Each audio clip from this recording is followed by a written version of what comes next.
Hello friends, welcome to rankers GK. तो friends, जैसा कि आप सभी जानते हैं, हाल फिलहाल में हुए कुछ एग्जाम्स के अंदर स्टैटिक जीके के बहुत से क्वेश्चन बार बार रिपीट हुए हैं। तो आज की इस वीडियो में उन सभी क्वेश्चंस को डिटेल वाइज एक बार कवर करके चलेंगे, क्योंकि आने वाले किसी भी एग्जाम में ये क्वेश्चन आपके लिए बहुत ही ज्यादा महत्वपूर्ण साबित होने वाले हैं और इनमें से कोई भी क्वेश्चन आपके एग्जाम में देखने के लिए भी मिल सकता है। तो वीडियो को आपको ध्यान से देखना है, क्योंकि एक एक क्वेश्चन बिल्कुल सिलेक्टेड और मोस्ट इंपोर्टेंट क्वेश्चन इसमें रखा गया है। और इन क्वेश्चंस के साथ साथ मैं आपको इनसे संबंधित कुछ अन्य फैक्ट भी बताता चलूंगा, तो इसलिए ये वीडियो आपके लिए और भी ज्यादा इंपोर्टेंट बनने वाला है। तो पहला क्वेश्चन आप सभी के सामने है, अजंता की गुफाएं किस राज्य में स्थित है? तो जैसा कि आप सभी जानते हैं, अजंता की गुफाएं ये महाराष्ट्र के औरंगाबाद नामक शहर में स्थित है। ऑप्शन नंबर सी इसका बिल्कुल करेक्ट आंसर है। और अब कुछ डिटेल अजंता की गुफाओं के बारे में देख लेते हैं। जैसे अजंता की गुफा की जो संरचना है वो एक घोड़े के नाल की आकार की है। ये बात आपको ध्यान रखनी है, क्योंकि कई बार एग्जाम्स में क्वेश्चन पूछा गया है कि अजंता की गुफाओं का आकार किसके आकार का है। तो आपका आंसर हो जाएगा एक घोड़े की नाल के आकार का। बात करूं अजंता की गुफा में कुल कितनी गुफाएं शामिल हैं, तो कुल मिलाकर 30 गुफाएं अजंता की गुफा में शामिल हैं। ये चीज भी आपको ध्यान रखनी है। और अजंता की जो गुफा है वो वाधुर नदी के किनारे स्थित है। कई बार क्वेश्चन आपसे पूछ सकता है कि अजंता की गुफाएं किस नदी के किनारे स्थित हैं, तो आपका आंसर हो जाएगा वाधुर नदी के किनारे। और हाल फिलहाल में ही अजंता की गुफाओं को विश्व धरोहर सूची में भी रखा गया है। तो ये सभी फैक्ट आपको ध्यान रखने हैं। लास्ट में सबसे इंपॉर्टेंट क्वेश्चन हो जाता है कि अजंता की गुफाओं का निर्माण किसने कराया था? तो अजंता की गुफाओं का निर्माण करवाया था गुप्त शासक हरिसेन ने। इन्हीं के द्वारा अजंता की गुफाएं बनवाई गई तथा इन्हें अब विश्व धरोहर सूची में भी शामिल कर लिया गया है। नेक्स्ट क्वेश्चन, एलोरा की गुफा किस राज्य में स्थित है? तो फ्रेंड्स, ये भी आपके महाराष्ट्र के औरंगाबाद नामक शहर में ही स्थित है। आपने कई बार नाम सुना होगा अजंता और एलोरा, दोनों के नाम एक साथ बोले जाते हैं, लेकिन दोनों की गुफाएं अलग अलग हैं। एलोरा की जो गुफाएं हैं इनका निर्माण राष्ट्रकूट वंश के द्वारा करवाया गया था, जबकि अजंता की जो गुफाएं हैं उनका निर्माण गुप्त शासक हरिसेन के द्वारा करवाया गया था। बात करूं एलोरा की गुफाओं में कितनी गुफाएं शामिल हैं, तो इसमें कुल मिलाकर 34 गुफाएं शामिल हैं, जबकि अजंता की गुफाओं में कुल मिलाकर 30 गुफाएं शामिल हैं। तो फ्रेंड्स, मैं इस तरह से आपको कंपैरिजन करके याद कराने की कोशिश कर रहा हूं, ताकि आपको एक भी क्वेश्चन दिमाग से मिस ना हो जाए। अब बात करते हैं एलोरा की गुफाओं से बनने वाले कुछ महत्वपूर्ण प्रश्नों के बारे में। जैसे एलोरा की गुफा में किस किस धर्म के मंदिर पाए जाते हैं? तो हिंदू, बौद्ध और जैन गुफा के मंदिर एलोरा की गुफाओं के अंदर पाए जाते हैं, जिनमें से 12 बौद्ध गुफाएं हैं, 17 हिंदू गुफाएं हैं और 5 जैन गुफाएं हैं। अब अगर आप इनका क्रम वाइज क्रम देखोगे तो पहली गुफा से 12वीं गुफा तक बौद्ध गुफाएं आपको देखने के लिए मिलेंगी। 13वीं गुफा से 29वीं गुफा तक आपको हिंदू गुफा देखने के लिए मिलेंगी और 30वीं गुफा से 34वीं गुफा तक आपको ये 5 जैन गुफाएं देखने के लिए मिलेंगी। तो इतना फैक्ट आपको एलोरा की गुफा से ध्यान रखकर चलना है। नेक्स्ट क्वेश्चन, 2.5 दिन का झोपड़ा किसने बनवाया था? 2.5 दिन का झोपड़ा कुतुबुद्दीन ऐबक के द्वारा बनवाया गया था। ऑप्शन नंबर 20 का बिल्कुल करेक्ट आंसर है। बात करो 2.5 दिन के झोपड़े की, तो 2.5 दिन का झोपड़ा राजस्थान के अजमेर में स्थित एक मस्जिद है, जिसे कुतुबुद्दीन ऐबक ने 1192 ईस्वी में एक प्राचीन संस्कृत महाविद्यालय को तोड़कर बनवाया था। तो ये सभी चीजें आपको ध्यान रखनी है। नेक्स्ट क्वेश्चन पे चलते हैं, विजय स्तंभ का निर्माण किसके द्वारा किया गया था? तो विजय स्तंभ, इसका निर्माण राणा कुंभा के द्वारा कराया गया था। ऑप्शन नंबर सी इसका बिल्कुल करेक्ट आंसर है। अब बात करूं विजय स्तंभ की, तो विजय स्तंभ राजस्थान राज्य के चित्तौड़गढ़ जिले में स्थित है। ये चीज आपको ध्यान रखनी है। और 1448 ईस्वी में महाराणा कुंभा के द्वारा इस विजय स्तंभ का निर्माण करवाया गया था। इसी विजय स्तंभ को विष्णु स्तंभ के नाम से भी जाना जाता है।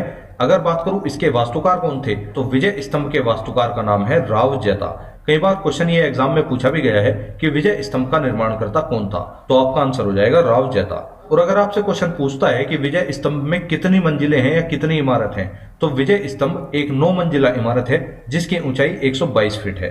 और विजय स्तंभ के ऊपर जाने के लिए ही 157 सीढ़ियां बनी हुई हैं। ये फैक्ट आपको सभी को ध्यान रखना होगा। नेक्स्ट क्वेश्चन, शेर शाह का मकबरा कहाँ स्थित है? तो फ्रेंड्स, जैसा कि आप सभी जानते हैं, कई एग्जाम्स में मकबरों से लेकर भी प्रश्न पूछे गए हैं। तो इसमें मैंने शेर शाह के मकबरे के साथ साथ कुछ अन्य मकबरे भी शामिल किए हैं, जो हाल फिलहाल के एग्जाम्स में रिपीट हो चुके हैं। जैसे शेर शाह का मकबरा आप सभी जानते हैं बिहार के सासाराम में स्थित है। ऑप्शन नंबर 20 का बिल्कुल करेक्ट आंसर है।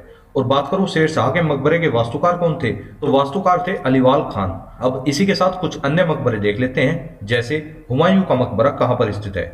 ये हो जाता है आपका दिल्ली के अंदर। जहांगीर का मकबरा कहाँ स्थित है? ये हो जाता है आपका लाहौर के अंदर। और अकबर का मकबरा कहाँ स्थित है? अकबर का मकबरा हो जाता है आगरा के सिकंदरा के अंदर। एतमतुद्दौला का मकबरा कहाँ स्थित है? ये भी आगरा के अंदर ही स्थित हो जाता है। नेक्स्ट क्वेश्चन, जयपुर में स्थित हवा महल का निर्माण किसने करवाया था? तो हवा महल बहुत ही महत्वपूर्ण क्वेश्चन है। हवा महल का निर्माण 1799 में महाराजा सवाई प्रताप सिंह के द्वारा कराया गया था। ऑप्शन नंबर 20 का बिल्कुल करेक्ट आंसर है। और हवा महल को ही प्लेस ऑफ विंड्स के नाम से भी जाना जाता है, क्योंकि इस महल के अंदर कुल मिलाकर 953 खिड़कियां आपको देखने के लिए मिलती हैं। और एग्जाम्स में कई बार क्वेश्चन ये भी पूछा गया है कि हवा महल की पहली मंजिल को किस नाम से जाना जाता है। हवा महल की जो पहली मंजिल है उसे शरद मंदिर के नाम से जाना जाता है। ये चीज आपको ध्यान रखनी है। अगर बात करूं इस हवा महल के वास्तुकार कौन है, तो इस हवा महल को बनाने वाले वास्तुकार हैं लाल चंद उस्ताद। इतनी चीजें आपको हवा महल से पता होनी ही चाहिए। नेक्स्ट क्वेश्चन, लाल किले का निर्माण किसके द्वारा किया गया था? तो लाल किला आप सभी जानते हैं, लाल किले का निर्माण शाहजहां के द्वारा कराया गया था। ऑप्शन नंबर ए इसका बिल्कुल करेक्ट आंसर है। अगर बात करूं लाल किले का वास्तुकार कौन था, तो इसके वास्तुकार थे उस्ताद अहमद लाहौरी। इन्हीं के द्वारा लाल किले का डिजाइन निकाल कर दिया गया तथा फिर इसका निर्माण कार्य शुरू किया गया। अब बात करूं लाल किले से संबंधित कुछ बनने वाले क्वेश्चंस के बारे में, तो लाल किला जैसे कि आप सभी जानते हैं, लाल किला दिल्ली के अंदर स्थित हो जाता है, जिसका निर्माण 1648 में शाहजहां के द्वारा करवाया गया था। और फ्रेंड्स, इसी लाल किले के अंदर वो मोती मस्जिद भी स्थित है, जिसके बारे में कई बार एग्जाम्स में क्वेश्चन बन चुका है कि लाल किले के अंदर स्थित मोती मस्जिद का निर्माण किसने करवाया था। तो उस मोती मस्जिद का निर्माण करवाया था औरंगजेब ने। ये चीज भी आपको ध्यान रखनी है। और अब आकर 2007 के अंदर इस लाल किले को भी विश्व धरोहर सूची में शामिल कर लिया गया है। तो इतना फैक्ट आपको लाल किले से ध्यान रखना है। नेक्स्ट क्वेश्चन, कोणार्क सूर्य मंदिर का निर्माण किसने करवाया था? तो कोणार्क में स्थित सूर्य मंदिर का निर्माण नरसिंह देव प्रथम के द्वारा करवाया गया। ऑप्शन नंबर डी इसका बिल्कुल करेक्ट आंसर है।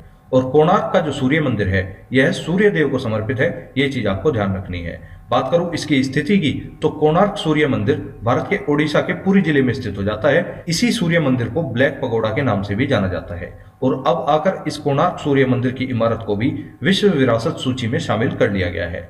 तो इतना फैक्ट आपको कोणार्क सूर्य मंदिर से पता होना ही चाहिए। नेक्स्ट क्वेश्चन, दिलवाड़ा जैन मंदिर किस राज्य में स्थित है? तो कई बार एग्जाम्स में क्वेश्चन पूछा गया है डायरेक्ट कि दिलवाड़ा का जैन मंदिर कहां पर स्थित हो जाता है। तो दिलवाड़ा का जैन मंदिर जो है वो राजस्थान के माउंट आबू में स्थित हो जाता है। ऑप्शन नंबर 20 का बिल्कुल करेक्ट आंसर है। अब बात करूं इस मंदिर की, तो दिलवाड़ा का जो जैन मंदिर है यह जैन धर्म को समर्पित एक मंदिर हो जाता है, जिसे 1231 में वास्तुपाल और तेजपाल नामक दो भाइयों के द्वारा बनवाया गया था। और एक अन्य फैक्ट दिलवाड़ा के जैन मंदिर से आपको यह भी ध्यान रखना है कि दिलवाड़ा का जो जैन मंदिर है इसके अंदर जो पांचवा मंदिर है वह संगमरमर का मंदिर है। ये चीज आपको ध्यान रखनी है। नेक्स्ट क्वेश्चन, कुतुब मीनार का निर्माण किसके द्वारा कराया गया था? तो कुतुब मीनार का निर्माण कुतुबुद्दीन ऐबक के द्वारा करवाया गया। ऑप्शन नंबर सी इसका बिल्कुल करेक्ट आंसर है।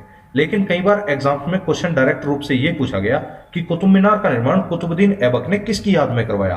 तो कुतुबुद्दीन ऐबक ने कुतुब मीनार का निर्माण कुतुबुद्दीन बख्तियार काकी की याद में करवाया था। ये चीज आपको ध्यान रखनी है। जैसा कि आप सभी जानते हैं, कुतुब मीनार दिल्ली के अंदर स्थित एक बहुत ही ऊंची मीनार है। और कुतुब मीनार के बारे में एक इंपॉर्टेंट फैक्ट आपको बता देता हूं। इस मीनार को बनवाने का काम शुरू किया था कुतुबुद्दीन ऐबक ने, लेकिन बीच में ही इसकी मृत्यु हो जाने के कारण इसका काम पूरा करवाया था इल्तुतमिश ने।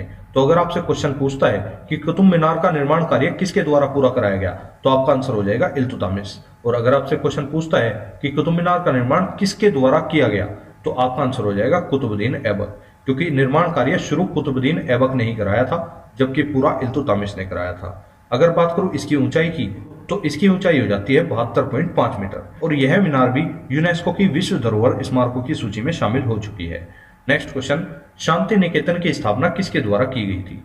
तो शांति निकेतन, इसकी स्थापना 1901 में रविंद्रनाथ टैगोर के द्वारा पश्चिम बंगाल के बीरभूम जिले में की गई थी। ये चीज आपको ध्यान रखनी है। और रविंद्रनाथ टैगोर को 1913 में गीतांजलि के लिए साहित्य का नोबेल पुरस्कार भी दिया गया था। ये चीज भी आपको ध्यान रखकर चलनी है। और टैगोर जी के बारे में आपको एक फैक्ट और बता देता हूं कि रविंद्रनाथ टैगोर जी को ब्रिटेन ने नाइटहुड की उपाधि से सम्मानित किया था। हालांकि जलियांवाला बाग हत्याकांड के बाद उन्होंने इस उपाधि को त्याग दिया था। तो इतना फैक्ट आपको इससे ध्यान रखना है। नेक्स्ट क्वेश्चन, गोलकुंडा किस राज्य में स्थित है? तो गोलकुंडा का जो किला है वो तेलंगाना के हैदराबाद नामक शहर में स्थित हो जाता है। ये पिक्चर देखकर भी आप इसकी पहचान कर सकते हो। इस किले का निर्माण 13वीं शताब्दी में काकतीय वंश के द्वारा कराया गया था। और गोलकुंडा, जैसा कि आप सभी जानते हैं, यह स्थान पहले हीरो के लिए भी प्रसिद्ध हुआ करता था। अगर बात करूं हैदराबाद की, तो आप सभी जानते हैं हैदराबाद मूसी नदी के किनारे बसा हुआ है। कई बार एग्जाम्स में क्वेश्चन पूछा गया है कि हैदराबाद किस नदी के किनारे स्थित है, तो मूसी नदी के किनारे स्थित है।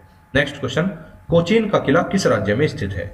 तो आप सभी जानते हैं केरल के अंदर कोचीन का किला स्थित हो जाता है। ऑप्शन नंबर ए इसका बिल्कुल करेक्ट आंसर है। और आपने इतिहास के अंदर पढ़ा भी होगा कि पुर्तगालियों ने 1503 ईस्वी में कोचीन के अंदर अपनी पहली फैक्ट्री या पहला किला बनाया था। नेक्स्ट क्वेश्चन, धार का किला किसने बनवाया था? तो धार का किला, इस किले का निर्माण 1344 ईस्वी में मोहम्मद तुगलक के द्वारा कराया गया था। ऑप्शन नंबर बी इसका बिल्कुल करेक्ट आंसर है। बात करूं धार का किला कहां पर स्थित है, तो धार का किला मध्य प्रदेश के धार नगर में स्थित हो जाता है और यह लाल बलुआ पत्थर का एक आयताकार संरचना का किला हो जाता है। और यह किला इसलिए भी काफी प्रसिद्ध हो जाता है क्योंकि पेशवा बाजीराव द्वितीय का जन्म 1775 में इसी किले के अंदर हुआ था। तो इतना फैक्ट आपको धार के किले से ध्यान रखना है। नेक्स्ट क्वेश्चन, छत्र महल किस राज्य में स्थित है? तो छत्र महल, जैसा कि आप सभी जानते हैं, राजस्थान के बूंदी फोर्ट में स्थित हो जाता है, जिसका निर्माण 1660 ईस्वी में रानी छत्रसाल द्वारा करवाया गया था। नेक्स्ट क्वेश्चन, ताजमहल के वास्तुकार कौन थे? तो जैसा कि आप सभी जानते हैं, ताजमहल के वास्तुकार थे उस्ताद अहमद लाहौरी। लेकिन ताजमहल से बनने वाले कुछ और अन्य महत्वपूर्ण क्वेश्चंस को भी डिस्कस कर लेते हैं। जैसे ताजमहल के जो वास्तुकार थे उस्ताद अहमद लाहौरी, ये एक फारसी वास्तुकार थे और 1632 में मुगल सम्राट शाहजहां के द्वारा अपनी पसंदीदा पत्नी मुमताज की याद में यह ताजमहल का निर्माण करवाया गया था। और ताजमहल आगरा में यमुना नदी के किनारे स्थित है, ये भी काफी ज्यादा इंपॉर्टेंट फैक्ट हो जाता है। और इसी ताजमहल की इमारत को 83 में यूनेस्को की विश्व विरासत सूची में भी शामिल कर लिया गया है। तो आपसे क्वेश्चन पूछा जा सकता है कि ताजमहल की इमारत को किस वर्ष यूनेस्को की विश्व विरासत स्थल में शामिल किया गया है? तो आपका आंसर हो जाएगा 1983। अब इसके बाद आपको बहुत से पर्यटन स्थल व उनके स्थान व उनके निर्माणकर्ता साथ के साथ देखने के लिए मिलेंगे। जैसे जंतर मंतर, इसका निर्माण सवाई जयसिंह के द्वारा कराया गया और यह दिल्ली में स्थित है। नेक्स्ट है शालीमार बाग, इसका निर्माण जहांगीर के द्वारा कराया गया और यह श्रीनगर के अंदर स्थित है। नेक्स्ट है स्वर्ण मंदिर, स्वर्ण मंदिर का निर्माण महाराजा रणजीत सिंह के द्वारा कराया गया और यह अमृतसर के अंदर स्थित हो जाता है। नेक्स्ट है जगन्नाथ मंदिर, जगन्नाथ मंदिर का निर्माण चोड़गंग देव के द्वारा कराया गया और यह उड़ीसा के पुरी जिले में स्थित हो जाता है। नेक्स्ट है शीश महल, शीश महल का निर्माण शाहजहां ने करवाया था और यह आगरा में स्थित हो जाता है। नेक्स्ट है बेलूर मठ, बेलूर मठ का निर्माण स्वामी विवेकानंद जी के द्वारा करवाया गया और यह कोलकाता में स्थित हो जाता है। नेक्स्ट है 64 योगिनी मंदिर, इसका निर्माण चंदेल राजा के द्वारा कराया गया और यह मध्य प्रदेश के खजुराहो में स्थित हो जाता है। नेक्स्ट है लाल बाग, लाल बाग का निर्माण हैदर अली एंड टीपू सुल्तान दोनों ने मिलकर करवाया और यह कर्नाटक के बेंगलुरु में स्थित हो जाता है। नेक्स्ट है गोलघर, गोलघर का निर्माण ब्रिटिश सरकार के द्वारा ही कराया गया था और इसकी स्थिति बिहार के पटना में दर्ज की गई है। नेक्स्ट है पत्थर की मस्जिद, पत्थर की मस्जिद का निर्माण परवेज शाह के द्वारा कराया गया और यह भी बिहार के पटना में ही स्थित है। तो इसी के साथ आपने हाल फिलहाल में आए हुए स्टैटिक जीके के सभी क्वेश्चंस को एक बार रिवाइज कर लिया है। अब इसके बाद आपको कुछ क्वेश्चंस का टेस्ट देखने के लिए मिलेगा और इन सभी क्वेश्चंस के आंसर आपको कमेंट बॉक्स में करके बताने हैं। जैसे पहला क्वेश्चन हो जाता है गोलकुंडा किस राज्य में स्थित है। नेक्स्ट है कुतुब मीनार किसकी याद में बनवाया गया था। नेक्स्ट है दिलवाड़ा जैन मंदिर किसने बनवाया था। नेक्स्ट है कोणार्क सूर्य मंदिर को अन्य किस नाम से जाना जाता है। नेक्स्ट है एलोरा में कुल कितनी गुफाएं हैं। और लास्ट क्वेश्चन है हवा महल में कुल कितनी खिड़कियां हैं। और फ्रेंड्स आप सभी के लिए एक इंपॉर्टेंट अनाउंसमेंट ये भी है। और फ्रेंड्स यदि आप करंट अफेयर का रिवीजन के तौर पर टेस्ट लगाना चाहते हो तो आपको नीचे डिस्क्रिप्शन में मैंने वेबसाइट का लिंक दिया हुआ है, वहां पर जाकर आप अपने डेली करंट अफेयर हो या वीकली करंट अफेयर हो या फिर आप मंथली करंट अफेयर का भी टेस्ट लगा सकते हो। तीनों तरह के करंट अफेयर वहां पर उपलब्ध आपको मिल जाएंगे।